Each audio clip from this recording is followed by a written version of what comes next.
Hello guys, इस video में हम बात करने वाले हैं कृष्णा पॉस्चैम लिमिटेड की। हाँ, कंपनी ने अपने रिजल्ट्स Q4 के रिलीज़ किए हैं और आइए देखते हैं कि नंबर्स कैसे थे और मैनेजमेंट ने आगे का आउटलुक कैसा दिया है। तो सबसे पहले अगर कंपनी की बात करें तो कृष्णा पॉस्चैम एक ओसवाल ग्रुप कंपनी है। इनकी दो और कंपनीज़ हैं, एक मध्य भारत एग्रो जो लिस्टेड है और एक इनकी जो पेरेंट कंपनी ओसवाल ग्रुप जिसमें वो बेसिकली ट्रेडिंग करते हैं फर्टिलाइजर्स की। और अगर केपीएल की बात करें स्पेसिफिकली तो ये एक लीडिंग मैन्युफैक्चरर है, इनफैक्ट सेकेंड लार्जेस्ट प्रोड्यूसर है एसएसपी फर्टिलाइज़र के इंडिया में और थर्ड लार्जेस्ट प्रोड्यूसर है प्राइवेट एनपीके फर्टिलाइज़र के इंडिया में। तो एनपीके और एसएसपी ये सब जो है फॉस्फेट और फॉस्फोरस बेस्ड फर्टिलाइज़र्स हैं और जो बेसिकली अपने खाद और अपनी फसलों में काम आते हैं।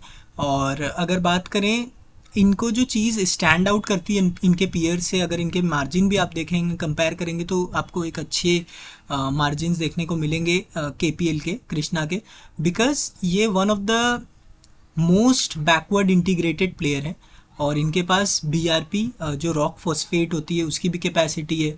इनके पास सल्फ्यूरिक एसिड, फॉस्फोरिक एसिड सारी कैपेसिटीज़ हैं इनके पास, जिसकी वजह से ये मतलब हायर मार्जिन कमांड कर पाते हैं as compare to their peers.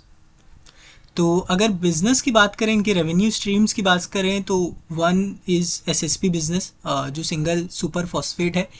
ये अन्नदाता ब्रांड के अंदर इसको सेल करते हैं और इसमें इनके 9% मार्केट शेयर है इंडिया में। और ये एक मतलब एसएसपी इनका पहले मेन प्रोडक्ट था और मेजॉरिटी ऑफ द रेवेन्यू यहीं से आता था, बट धीरे धीरे एनपीके और डीएपी ने इसको ओवरटेक किया है और एनपीके डीएपी के ये भारत ब्रांड के अंदर सेल करते हैं। और एनपीके डीएपी क्या है कि एनपीके फुल फॉर्म है नाइट्रोजन फॉस्फेट और पोटेशियम, और DAP is a type of NPK. ठीक है, डीएपी भी एक एनपीके का टाइप ही है, बट डीएपी में जो अपने जो वो रहते हैं, जो इनका कंटेंट है वो फिक्स्ड है, 18% नाइट्रोजन और 46% फॉस्फोरस। तो होता हुआ क्या है कि हाल ही में जो अपनी गवर्नमेंट है वो फोकस कर रही है कि सॉइल बेस्ड और न्यूट्रिएंट बेस्ड फर्टिलाइज़र यूज़ हो। तो उसके उसके अंडर जो एनपीके है इसमें कई वेरिएंट आते हैं और जैसी आपको सॉइल की रिक्वायरमेंट होगी, जैसी न्यूट्रिएंट की रिक्वायरमेंट होगी, उस तरीके का एनपीके फर्टिलाइज़र यूज़ होगा। इस वजह से अब जो डीएपी की रिक्वायरमेंट है वो धीरे धीरे नीचे जा रही है। इवन ग्लोबली जो डीएपी का प्रोडक्शन है वो भी नीचे जा रहा है, तो इस वजह से इसकी प्राइस भी हाई थी और गवर्नमेंट अब फोकस कर रही है कि न्यूट्रिएंट और सॉइल बेस्ड फर्टिलाइज़र यूज़ हो, जिसके जहाँ पर डीएपी स्टैंड आउट मतलब यूज़ नहीं किया जा सकता क्योंकि यहाँ पे फिक्स न्यूट्रिएंट्स होते हैं, तो हर जगह डीएपी यूज़ नहीं हो सकता और इसकी प्राइसेस भी हाई है और ग्लोबली इसका प्रोडक्शन भी कम हो रहा है। तो जो कंपनीज़ हैं, जो गवर्नमेंट है, वो फोकस कर रही है दूसरे एनपीके वेरिएंट्स पे। ठीक है, तो ये एनपीके और डीएपी की बात हो गई। और जो इनका थर्ड सेगमेंट है वो जो बैकवर्ड इंटीग्रेट किया हुआ है उन्होंने, बीआरपी क्रशिंग और सल्फ्यूरिक एसिड और फॉस्फोरिक एसिड, बेसिकली ये इनको एड करता है मार्जिन एक्सपांशन में।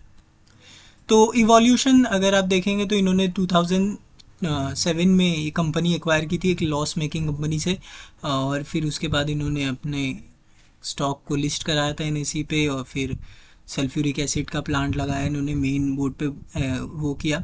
और फिर 23 में इन्होंने रीलोकेट किया मेघनगर एमपी में, और फिर उसके बाद यहाँ पे इन्होंने एक ग्रीन अमोनिया की डील की है जिसकी बात आगे करेंगे हम।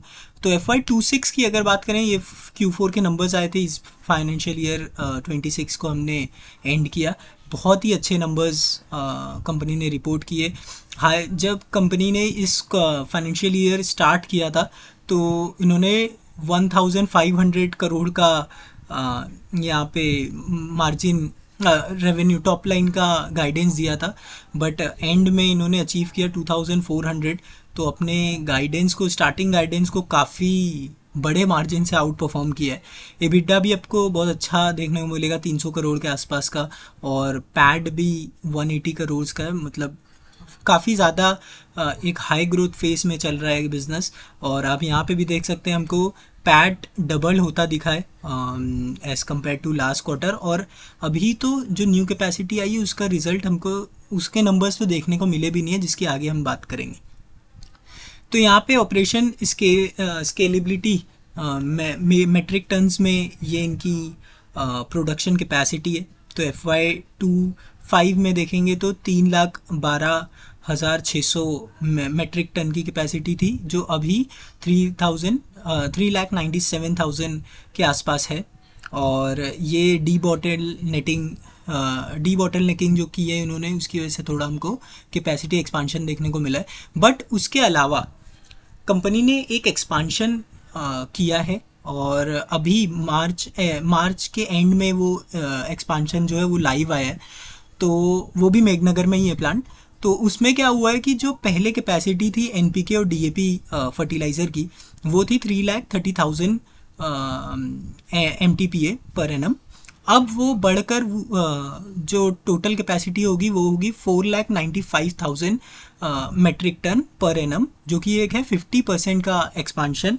क्योंकि इसकी जो एक्सपांशन हुआ है वो है 1,15,000 मेट्रिक टन का NPK DAP में।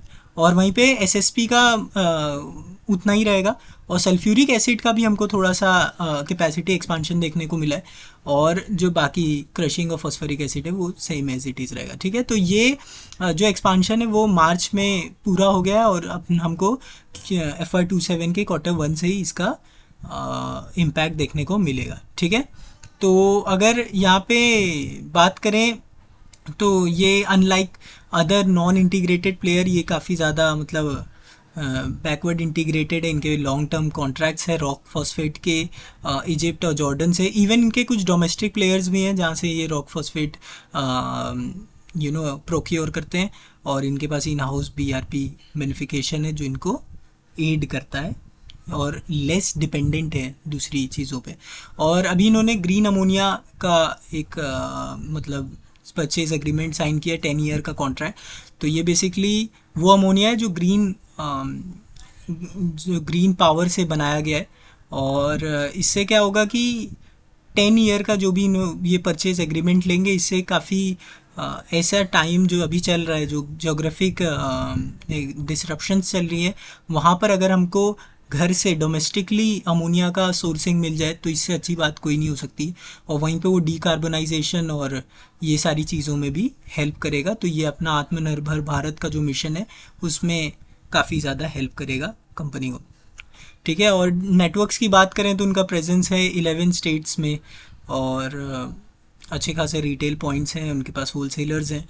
और जो बेसिकली कंपनी जो एडवांटेज ले रही है, जो अभी आप देखेंगे भी इतने अच्छे नंबर्स इसीलिए आ रहे हैं क्योंकि जो यूरिया बेस्ड यूरिया बेस्ड जो फर्टिलाइजर्स यूज़ होता था, एक जो रिक्वायरमेंट है इंडिया की वो है 4:1:1। ओके, कि 4 किलो अगर यूरिया लगेगा तो 1 kilo potassium and 1 kilo phosphorus लगेगा। बट इंडिया में यूज़ होता था 11:1:0.68। तो मतलब 4 की जगह 11 से 12 किलो यूरिया यूज़ हो रहा था, और वहीं फॉस्फेट कम यूज़ हो रहा था, और फॉस्फोरस तो बहुत ही कम यूज़ हो रहा था। तो बट वो वहाँ से अब जो गवर्नमेंट का बेसिकली जो यहाँ पे विजन है कि सॉइल और न्यूट्रिएंट बेस्ड फर्टिलाइज़र का यूज़ हो, तो वहाँ से यूरिया से अब थोड़ा सा हमको जो रिक्वायरमेंट है, जो डिमांड है, वो शिफ्ट होती दिख रही है NPK बेस्ड फर्टिलाइजर्स की, जो बेसिकली ये इन कंपनीज़ को काफ़ी ज़्यादा बेनिफिट कर रही है। ठीक है, जो अवार्ड्स इनको मिले। तो अब ये तो चीज़ें देखिए जो ऑन पेपर और जो मतलब रियलिटी में हो रही है ऑन ग्राउंड, वो देखा हमने। अब थोड़ा नंबर्स पे भी अगर ध्यान देंगे आप, तो लास्ट न जाने 2 साल 3 साल से इनकी ग्रोथ काफ़ी तेज़ी से हमको देखने को मिल रही है। और लास्ट 1 ईयर में भी आप देखेंगे तो हमको ट्रिपल डिजिट के आसपास की growth, high double digit growth देखने को मिलेगी टॉप लाइन में। बट जो अभी हमने बात की, जो कैपिटल इन्होंने केपेक्स किया है, वो केपेक्स था 142 करोड़ का, जिसमें से 75 करोड़ का डेट है और बाकी का इंटरनल एक्यूरल्स। तो वो जो फैसिलिटी है, जो प्लांट है, वो मैनेजमेंट एक्सपेक्ट कर रहा है कि 60% के आसपास इसी साल यानी FY27 में हमको वो यूटिलाइजेशन देखने को मिलेगा। ठीक है, तो अभी तक तो ये जो नंबर्स आए थे वो एग्जिस्टिंग जो कैपेसिटी थी उतने पे ही थे। ठीक है, और वहाँ पे मैनेजमेंट 100% बोलता है कि 100% कैपेसिटी यूटिलाइजेशन है, मतलब डिमांड इतनी है कि मत पूछो। तो अब ये जो न्यू फैसिलिटी आएगी, ठीक है, तो इसमें NPK DAP की जो इनके पास ये है कैपेसिटी है 1,15,000 की, तो वो एक्सपेक्ट तो कर रहे हैं 60% फर्स्ट ईयर में ही आ जाएगा। ठीक है, उसका यूटिलाइजेशन, तो उसका इम्पैक्ट हमको हो सकता है यहाँ पे 800 to 1000 करोड़ और ऐड होता दिखे नेक्स्ट फाइनेंशियल ईयर में ही on the very first year of the commencement of the new plant. ठीक है, तो ये जो रेवेन्यू ग्रोथ है हमको एक और मतलब स्टीप राइज देखने को मिल सकता है नेक्स्ट फाइनेंशियल ईयर में भी, बिकॉज न्यू फैसिलिटी तो अभी जाके लाइव आई है। ठीक है, ये जो ग्रोथ था, ये जो 102, 117, 60% का जो ग्रोथ हमने लास्ट कुछ क्वार्टर्स में देखा, ये तो एग्जिस्टिंग कैपेसिटी पे ही था, क्योंकि पहले इनका लास्ट ईयर 4 क्वार्टर पहले की बात करें तो इनका यूटिलाइजेशन कम था, 70% के आसपास, इवन 60% के आसपास था NPK DAP का, और भले ही SSP का पहले से ही हाई था, बट अब वो भी 100%, 98% के आसपास होवर कर रहा है। तो उसकी वजह से हमको एक रेवेन्यू में ग्रोथ देखने को मिल रहा है। अब जो न्यू कैपेसिटी आई है उसकी वजह से हमको फर्दर एक्सपांशन देखने को मिल सकता है रेवेन्यू में। ठीक है, और कंपनी ने तो 40% का ग्रोथ यहाँ पे on an year basis, Y-on-Y basis FY27 का गाइडेंस दिया है, बट हमने देखा है उन्होंने पिछली बार भी लास्ट 2-3 साल से काफ़ी आउट परफॉर्म किया है अपनी गाइडेंस को, बट कंपनी का जो गाइडेंस है वो 35 to 40% का रेवेन्यू ग्रोथ का ही है। और मार्जिन्स की अगर बात करें, देखिए अभी हमको मालूम है काफ़ी ज़्यादा डिसरप्शंस चल रही हैं और जो ऑनगोइंग जियोपॉलिटिकल टेंशंस है, तो इस क्वार्टर में अगर आप देखेंगे स्पेसिफिकली तो आपको मार्जिन, ऑपरेटिंग मार्जिन आपको थोड़ा बढ़ के ही दिखने को मिल रहा है, 11 से 12% हो गया।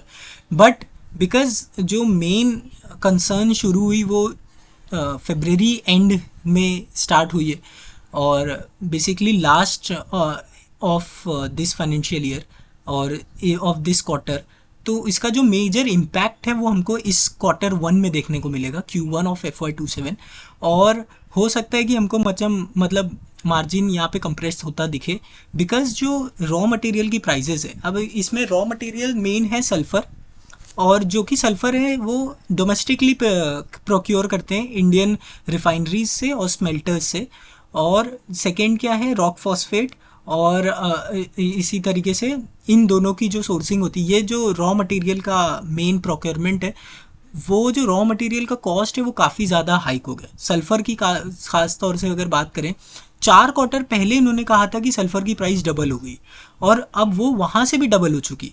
तो आप देख सकते हैं, आप समझ सकते हैं कि रॉ मटेरियल कॉस्ट इनका काफ़ी ज़्यादा स्पाइक हो चुका है काफ़ी कम टाइम में।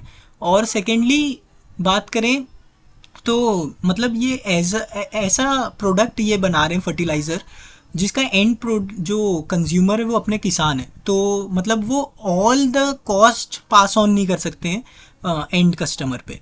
ठीक है, तो कुछ तो इनको अपने ऊपर प्रेशर लेना पड़ेगा, यही मेरा मैनेजमेंट का भी कहना था। उन्होंने कहा कि 25 to 30% तो हम प्राइस हाइक करेंगे, MRP हाइक होगा इसी जल्द ही होगा, और बट हमको कुछ ना कुछ तो प्रेशर लेना होगा, तो यहाँ पे मार्जिन हमको नीचे जाता दिख सकता है। और बेसिकली अगर बात करें तो ये 12% इनका मार्जिन है भी नहीं। ठीक है, इनका जो असली में अगर मार्जिन की बात करें तो इनका 14 to 15% मार्जिन होता है जो ये मैन्युफैक्चर करते हैं उसमें। ठीक है, बट क्या होता है ना, ये मैन्युफैक्चर सिर्फ एक वेरिएंट करते हैं NPK का। ठीक है, और जो दूसरे वेरिएंट हैं ये इंपोर्ट करते हैं। तो होता क्या है कि एक जो वेरिएंट ये मैन्युफैक्चर कर रहे हैं NPK का, उसकी ही इतनी डिमांड है कि ये पूरी फुलफिल नहीं कर पा रहे, तो दूसरे NPK का ये सोच भी नहीं रहे। तो अगर इनको जो कस्टमर की नीड कन्वीनियंस के लिए वो क्या करते हैं कि सारे टाइप के एक शेल्फ के अंदर हो, इसलिए वो इंपोर्ट करते हैं।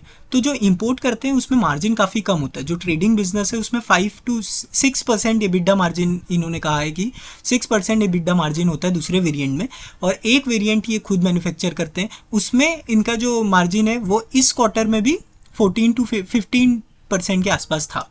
ठीक है, बट ओवरऑल बेसिस पे जैसी दोनों मिक्स होकर यहाँ पे हमको नंबर्स में दिखता है तो वो कम हो जाता है ओवरऑल अपना एबिडा मार्जिन। ठीक है, क्योंकि वहाँ पे कम है और इसका ज़्यादा है तो मिक्स होके वो कम दिखता है। सेकेंडली ट्रेडिंग बिजनेस वो ऐसा है जो मतलब वो कुछ कमिट नहीं कर सकते कि वो डिमांड के बेस पे रहता है, जैसी जितनी डिमांड रहती है उतना वो ट्रेडिंग बिजनेस करते हैं। 80% 20% होता है, कभी कभार 30-70 भी हो जाता है।